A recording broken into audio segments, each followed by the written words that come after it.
The smell of fresh toast and sizzling bacon filled the morning air, yet the atmosphere inside the Sunrise Diner was anything but warm. People chatted, forks clinked against plates, but beneath it all was a quiet tension no outsider could really see, unless they were looking for it. And on this particular Tuesday morning, an ordinary-looking customer was looking.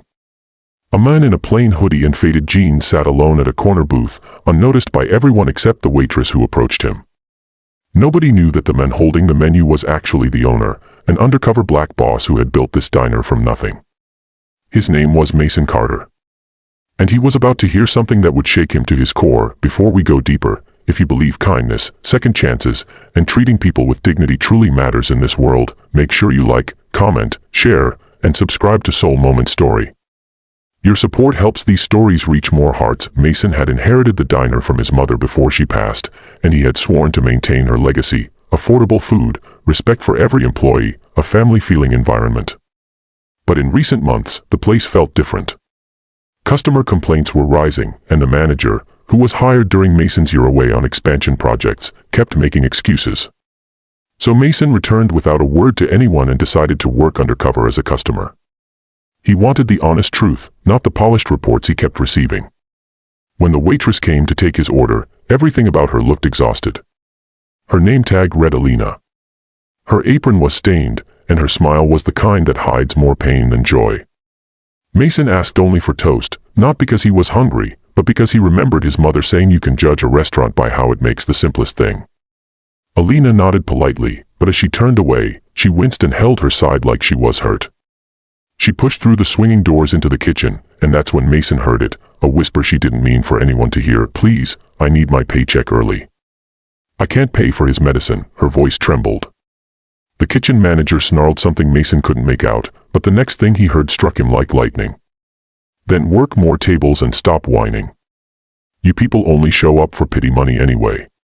The clatter of dishes followed. Mason froze. "You people." Words dripping with disrespect. His blood ran cold. His mother had built this place to lift people up, not tear them down. He sat still, forcing himself to breathe, forcing himself not to reveal who he was, not yet. Alina came back to his table soon after, her eyes red but her voice steady, placing his toast gently as if nothing had happened. But when Mason tried to hand her a $20 tip, she shook her head quickly, whispering, "We don't get tips unless it goes through the manager first." She didn't say more, but the fear behind her eyes told the whole story. Mason spent the next hour observing quietly. He noticed how the manager, Trent, hovered around staff like a vulture, barking orders at female workers while smiling and joking only with the male cooks. He noticed how Alina never stopped moving, taking 2 times more tables than others, yet Trent kept criticizing her aloud. Mason saw other waitresses shrinking whenever Trent walked by, and customers staring awkwardly. This wasn't a workplace, it was control. It was fear. It broke Mason's heart to realize that what his mother built was being slowly destroyed. And the worst part? The employees were too scared to say anything. By noon, Mason stood, walked to the counter, and asked if he could speak to the manager. Trent appeared with a smug grin, assuming Mason was just another customer. Mason took a slow breath and spoke loud enough for employees and diners to hear. "My name is Mason Carter. I own this diner." Silence hit the room like thunder. Trent's fake smile collapsed instantly. Gasps spread across booths. Some workers froze in place, others covered their mouths. Alina looked like she might faint. Mason continued, voice steady but heavy with restrained emotion. "I came today undercover because I had a feeling things weren't right. And what I saw broke my heart." His mother's photo hung on the wall across the room, making the moment ache even more. This diner was built to help people, especially those struggling. But what I witnessed today was cruelty. Trent tried to interrupt, stuttering excuses, but Mason cut him off with one sentence: "Say another word, and security will escort you out." Trent fell silent. Mason turned his eyes to the workers. "No one here will ever be denied tips again. No one will ever be spoken to the way I heard Alina spoken to. And no one will ever have their livelihood controlled through fear." Alina trembled, tears rolling down her face as she tried to hide them.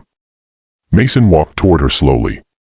"You mentioned your son needs medicine," he said softly. "From now on, you will get a full medical coverage plan. Today. Not next month. Today. The entire staff stared in disbelief. Alina covered her face and broke down crying, not from weakness, but from relief. For once, someone cared. Really cared. The atmosphere in the diner shifted so fast it was almost physical, like the weight inside the room lifted all at once. Other employees began crying, some shaking, some hugging each other, as if someone had finally opened a door they thought would never exist. Mason looked around and said, "If anyone here ever feels mistreated again, by a supervisor or customer, come to me directly. No job should make you feel small." By this time, Trent was gone, fired on the spot. Mason ended the staff meeting right there in the dining area, thanking his employees for enduring what they should have never had to face. And then the customers, witnesses to everything, began applauding. Not a polite applause. A world-shaking, emotional one, the kind that tells a person their actions mattered. As the day went on, Mason cooked with the team, took orders, cleaned tables, and reminded everyone what family looked like inside a workplace. The vibe returned, smiles, laughter, comfort. The diner felt alive again, like the legacy of his mother was breathing back into the walls. And Alina. She stood taller. Not because her pain was gone, but because she no longer had to carry it alone. If this story touched your heart, if it reminded you that kindness, leadership, and empathy can change someone's life, please like, comment, share, and subscribe to Soul Moment Story.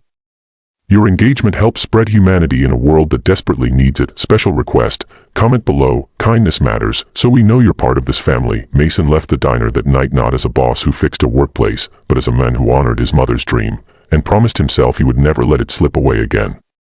In the glow of the setting sun, through the diner windows, the workers he protected were smiling, laughing, and finally free, and that was worth more than any profit ever could be.